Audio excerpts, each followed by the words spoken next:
Alright, good evening mga kadogo. Once again, Mr. Dogo Style TV po, meron po tayong discussion today. Kanina kasi mga kadogo, di ba, alam naman natin na wala na akong mga puppy. Lahat naipa-rehome na po. So, nagsimula na kami magbigay ng maintenance nila para sa tick and flea, para ma-avoid po yung mga skin diseases ng mga aso. Tama po yun. Pag tama po yung narinig nyo, kailangan po meron po tayong proper medicine para sa mga tick and flea ng aso dahil doon po nagsisimula minsan yung mga nakikita natin skin problem ng mga alaga natin.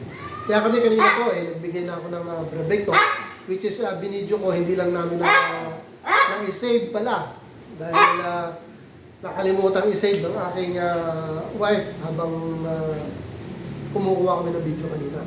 Pero kanina po, tapos na po kami magbigay ng Bravecto. Bravecto po ang gamit ko ever since. Ngayon, magsisimula na silang maging maayos, mawawala ng mga garapata at pulgas. Iwas na po yun sa mga skin problem. Yung po kasi mga garapata, mga kadogo, dapat po tayo magbibigay po, especially sa mga adult. Yung mga puppy, parang hindi pa po yata advisable. Ako kasi more on adult talaga ako. Kasi mga kadogo, ang adult, sila ang host. Alam niyo po yung host? Sila po yung pinanggagalingan talaga ng mga alaga na garapata at pinto. Kaya i-avoid natin na kumalat yun sa ibang aso, especially sa mga puppy. Dapat po bigyan natin ng anti-pulgas o anti-garapata ang ating mga alaga. Yun po ang akin po yung Bravecto. Pag nawala po yan, effective po yun. 3 to 4 months po, tinatagal ng Bravecto. Medyo lang siya, pero satisfy naman sa mga kalalabasan. Can you imagine 3 to 4 months? Wala talagang garapata. Honestly, wala talaga. Kaya tatlo po yan tinira ko. Si Cotton, si Pickles, at si yung isang baklet, si Tyla. So ngayon, sila properly medicated na para maiwasan yung mga tick and flea na yan. So, yun po. Kinwento ko lang po, nag-read ko lang po kayo kasi importante po na i-treat natin ang mga pulgas po at garapata. Hindi po ako gumagamit ng mga detik-detik na yan or yung especially mga powder.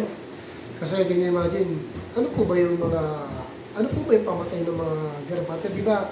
Especially yung mga powder, ano po yan, may halong lason. Kaya namamatay yung mga garapata, tapos may inhale nila. Yung detik din naman, mga kadogo, may pamatay po yan. Tapos madidilaan, aksidente. So, hindi para safe para sa akin.